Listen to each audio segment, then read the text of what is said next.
নমস্কার বন্ধুরা, ঘরকন্যা মৃদুলার নতুন আরও একটি ব্লগে আপনাদের সবাইকে স্বাগত জানাচ্ছি। আশা করছি যে যেখান থেকে আমার ভিডিওটি দেখছেন সবাই সুস্থ আছেন, ভালো আছেন। সকাল সকাল মেয়েকে স্কুলের জন্য রেডি করে পাঠিয়ে দিচ্ছি। আর জানেন তো আজকে ভীষণ পরিমাণে ঠান্ডা, মানে এতটা পরিমাণে হাওয়া দিচ্ছে আর ঠান্ডা। মেয়ে তো সকালবেলায় স্কুলে উঠে প্রত্যেক দিনই কান্না ধরে যে ঠান্ডায় স্কুলে যাব না। বাচ্চাদের এই সকালবেলায় স্কুলে যাওয়াটা না খুব একটু কষ্টেই হয়ে যায়, কারণ এই ঠান্ডার মধ্যে ওরা না উঠতে চায় ঠিক করে, না ওদেরকে রেডি করতে গেলেও প্রচুর সময় চলে যায়। তো কি করা যাবে, স্কুলের টাইমটা তো আর চেঞ্জ করবে না। অন্যান্য স্কুলে কি হয়, শীতের সময়টা ওরা বেলা 10টা কিংবা 11টা এরকম করে করে দেয়। আর কিন্তু মনার যে স্কুলে পড়ে সেই স্কুলের টাইমিংটা চেঞ্জ আর হয় না, সেই সকালই সকাল 8টার সময় স্কুল খোলে। আবার এখন তো 1-এ উঠলো, এখন থেকে ছুটি হবে 12:30টায়। বাড়ি আসতে আসতে প্রায় আধ ঘন্টা সময় লাগে, 1টার সময় বাড়ি আসবে এখন থেকে। আগে জানেন তো, যখন ও মানে ইউকেজি এলকেজিতে পড়েছে তখনও আমি সকালবেলা ওকে ভাত খাইয়েই পাঠাতাম। কিন্তু এখন এই কটা দিন স্কুল চালু হয়েছে তো, মানে সবে 10:30টায় ছুটি দিয়ে দিচ্ছে। হালকা একটু হরলিক্স খাইয়ে, একটু হালকা টিফিন দিয়ে তারপরে ওকে পাঠিয়ে দিচ্ছি। আবার এই তোমার সোমবার থেকে একদম প্রপারলি স্কুলটা আবার চালু হবে। তো সেই অপেক্ষায় আছি, তখন থেকে ওকে ভাত খাইয়েই পাঠাতে হবে আর একটু ভারী কিছু টিফিনও দিয়ে দিতে হবে। তো চলে এসেছি চা করতে, যথারীতি চাটা করে নিলাম।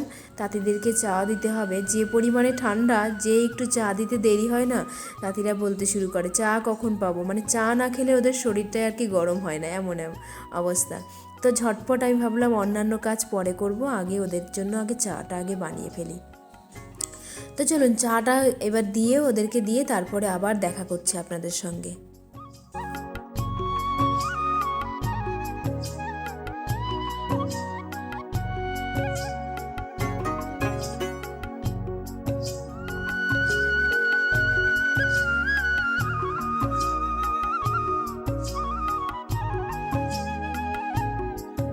তো চাটা দিয়ে এবার চলে এসেছি আমার ঘরে।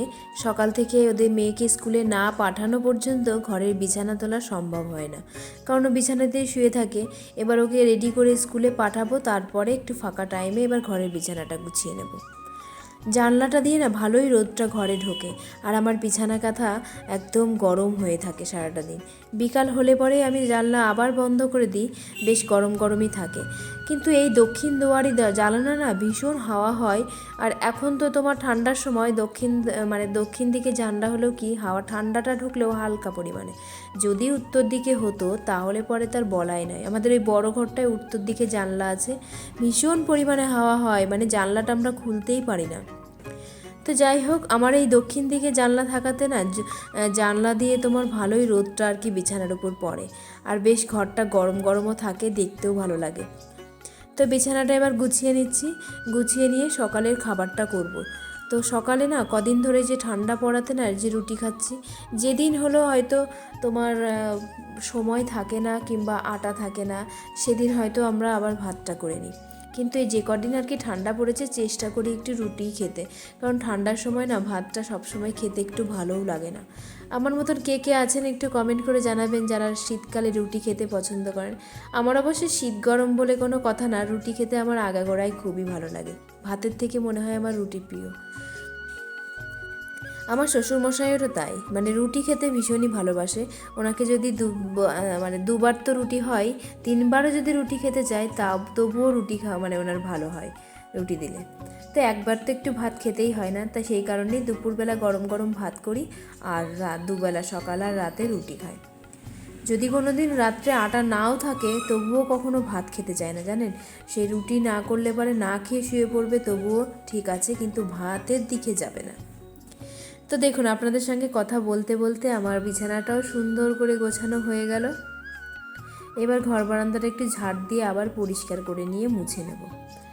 ঘর বারান্দা যতই ঝাড় দিই না কেন আমার মানে বাড়িতে তাঁতের বাড়ি হলে কি হবে, তাঁতের বাড়িতে না খুব ধুলো হয়, মানে কাপড় যে সুতোর তুলোটা ভীষণ ওড়ে, ঘর বারান্দা মানে কিছুক্ষণের মধ্যে আবার নোংরা হয়ে যায়। এই তাঁতের বাড়ি ব্যাঙের বাসা কথায় আছে না, আমাদের অবস্থা হয়েছে তাই।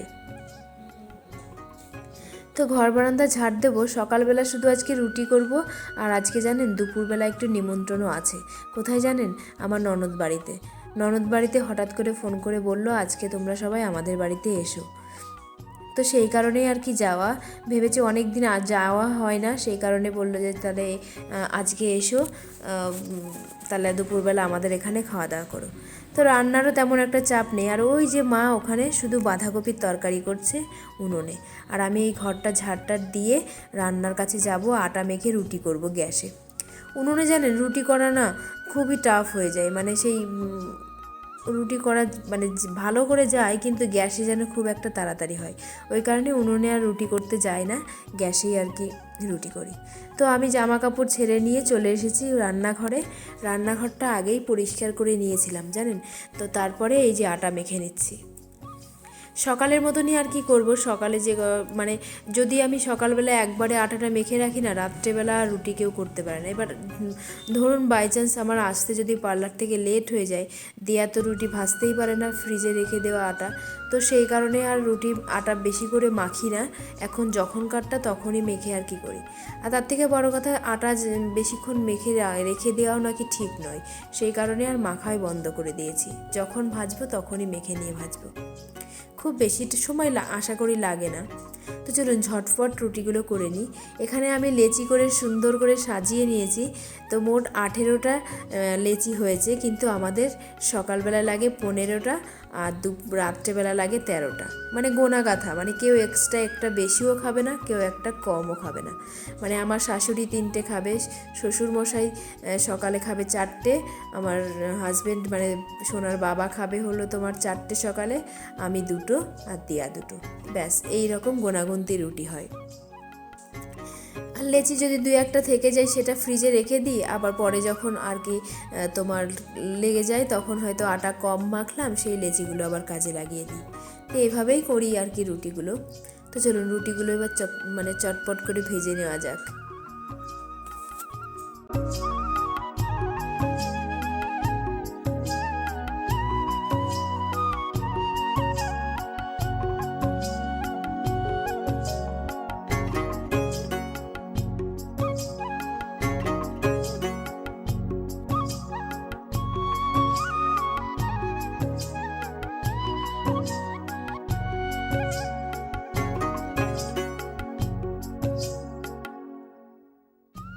গ্যাসে 3-4টে করে একবারে রুটি ভাজলে অনেকটা সময়ও কম লাগে, গ্যাসটাও কম পড়ে, আর রুটিগুলো কি সুন্দর হয় তাই না?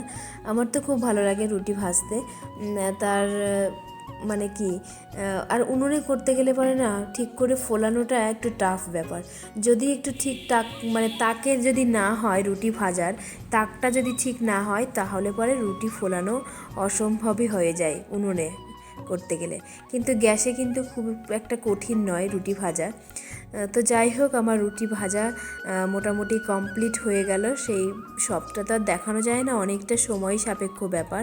তো সেই কারণেই তো চলুন, আজকে সকালের খাবার হলো এই যে 2টো রুটি নিয়েছি, মা বাঁধাকপির তরকারি করেছিল, আর একটুখানি তেল গুড় নিয়েছি। এই শীতের মরশুমে না একটু খেজুরের গুড় দিয়ে রুটি খেতে না ভীষণ ভালো লাগে। তো সবাই একটু কমেন্ট করে জানাবেন তো কে কে এরকম গুড় দিয়ে রুটি খেতে পছন্দ করেন, আর আমার সঙ্গে কে কে এরকম মিলে যায়। আমাদের বাড়িতে আমি এখন গুড় রেখেছি, প্রত্যেক দিনই আর কি রুটি হলে পরে একটু গুড় দিয়ে সবাই রুটি খেতে ভালোবাসে। তারপরে অনেকটা সময় পেরিয়ে স্নান ধান করে চলে এসেছি ননদ বাড়িতে আর কি। তো আমার শাশুড়ি মা অনেক আগেই চলে এসেছে, আমাদের বাড়ি থেকে 5 মিনিটের রাস্তা আর কি। এই যে চলে এসেছি, মা আগে চলে এসেছে, আর আমি আর সোনা আসছি একটু লেট করে, কারণ আমার বাড়িতে সোনাকে স্নান করানো, বাড়ির কিছু কাজকর্ম ছিল সেগুলো সেরে আসতে গিয়ে হয়তো একটু লেটই হয়ে গেল। এদিকে সোনার বাবা ফুলিয়ায় গেছে, আজকে তোমার হলো বৃহস্পতিবার, সেই বৃহস্পতিবারের দিন ফুলিয়ায় যাওয়া থাকে। আর এদিকে দেখো আমার ননদ নতুন একটা উনুন তৈরি করেছে, সেই উনুনেই মা আর কি মাংস রান্না করছে, আর এদিকে দিদি গ্যাসে মাছের ঝালটা করছে। আমি অনেকটাই লেট করে ফেলেছি, এদিকে দিদির রান্না বান্না প্রায় কমপ্লিট, আসতে লেট হয়ে গেছে। বাবার জন্য আলাদা নিরামিষ রান্না হয়েছে, তো সেগুলো আলাদা করে রেখে দিয়েছে। এদিকে দিদি আমাকে চশমা পরা দেখে বলছে, বাবা তোমাকে চশমা পরে কেমন লাগছে? আমি বললাম কেমন লাগছে, বয়স হয়ে গেছে? বলছে না না। তো এই কথা বলতে বলতে এদিকে বাবাও চলে আসলো। বাবা এদিকে সাইকেলে করে আসছে আর আমি আর সোনা হেঁটে হেঁটে এসেছি। মানে আমাদের আসার অনেকটা পরেই বেরোলো, কিন্তু আমাদের সাথে সাথেই আর কি ঢুকে পড়েছে। খুব বেশি সময় আর দূরত্ব তো নয়। তো চলুন এদিকে আমি বাবাকে খেতে দিয়ে দিই। ঘরের মধ্যে নিরামিষ খাবারগুলো রয়েছে। বাবা এসে ঠাকুরকে প্রসাদ দিয়েই সেই প্রসাদ নিয়ে আর কি এই বাড়িতে এসেছে। বাবার কথা হলো ঠাকুরের যে প্রসাদ সেটা হলো যে কোনো খাবারের সঙ্গে মিশিয়ে খেলেই সেই খাবারটাই আর কি ঠাকুরের প্রসাদ রূপে রূপান্তরিত হয়, মানে প্রসাদ হয়ে যায়। তো সেই কারণে যে কোনো খাবার যেখানেই খেতে যাক না কেন ওই ভগবানের প্রসাদ নিয়ে সেটার সাথে মিশিয়ে তারপরে খায়। তো সেই নিয়েই কথা বলছিল আর কি, যে আমি বাবার জন্য খাবারগুলো বেড়ে দিচ্ছি। আর তো আজকের নিরামিষের মেনু হয়েছিল কি জানেন, বেগুন ভাজা করেছিল, মোচার ঘন্ট করেছিল, আর পনিরের রসা, সবজি, ডাল, চাটনি। রান্নাগুলো খুবই সুন্দর করেছিল, রান্নাগুলো সত্যিই খুব সুন্দরও হয়েছিল। তো বাবা এই দেখুন প্রসাদটা মিশিয়ে নিল আর বাদ বাকি প্রসাদটা আমাকে দিয়ে দিচ্ছে। আমি আবার সোনার হাতে দিয়ে দিলাম যে ঠাকুরের প্রসাদটা খেয়ে নে। এদিকে বাবাকে খেতে দিচ্ছি আর বাইরে এদিকে মাংসটা রান্না হচ্ছে, ওটা আমাদের জন্য হচ্ছে। আগেই নিরামিষটা রান্না হয়েছে। আর সবজি ডালটা বাবার ভীষণই পছন্দ হয়েছিল, 3-4 বার আর কি নিয়েছে, ভালোও লেগেছে। তাই আমি বললাম, আমি আর দিদি দুজনেই বলছি দেখুন বৈষ্ণবের জন্য যে এইসব খাবার তৈরি করলাম আপনার পছন্দ হয়েছে তো? বললে হ্যাঁ হ্যাঁ। তারপরে খেতে দিয়ে আমি চলে আসলাম, একটু মা অনেকক্ষণ ধরেই মাংস আর কি নাড়ানাড়ি করছিল, হাতটা ব্যথা করছিল। তাই বললাম তাহলে আপনি উঠুন, আমি বসছি। তো মশলা দিয়ে মাংসটা কষানো প্রায় হয়েই গেছে। এবার গরম জলটা দিয়ে কিছুক্ষণ ফোটাবো। খাসির মাংস কি হয়, মানে উনুনে রান্না করতে গেলে অনেকটা সময় লাগে। এই যদি গ্যাসে হতো কিংবা প্রেসার কুকারে করা হতো তাহলে কিন্তু খুব বেশি একটা সময় লাগে না। আর বাচ্চারা কেন জানি না খাসির মাংসর থেকে মুরগির মাংসটা ওরা বেশি পছন্দ করে, কারণ মুরগির মাংসটা তো নরম হয় আর খাসির মাংস একটু শক্ত টাইপের হয়। বড়রা ছাড়া ছিঁড়ে খেতে বাচ্চারা পছন্দ করেও না। তো মাংসটা আমার পুরোপুরি কমপ্লিট হয়ে গেছে। এবার চলুন খাওয়া দাওয়া করে নেওয়া যাক, কারণ অনেকটা বেলা হয়ে গেছিলো। মানে বাচ্চাগুলোকে আগে আগে খেতে দিয়ে দিয়েছিলাম। এবার লাস্ট আমরা এই যে 3 জন খেতে বসেছি। তো সকালে দুপুরে যে খাওয়া দাওয়া হলো, খাবার অনেকটাই ছিল, রাতে এসেও খাওয়া দাওয়া করে সারাদিনটা থাকলাম এ বাড়িতে, রাতেও এসে খাওয়া দাওয়া করলাম। এখন আমরা বাড়ি যাচ্ছি, অনেকটা রাত আর ভীষণ ঠান্ডা পড়েছে। তো আজকের মতন ভিডিওটা আমি এখানেই শেষ করলাম, আবার একটি ভিডিও নিয়ে আসবো। ততক্ষণ সবাই সুস্থ থাকবেন, ভালো থাকবেন, টাটা।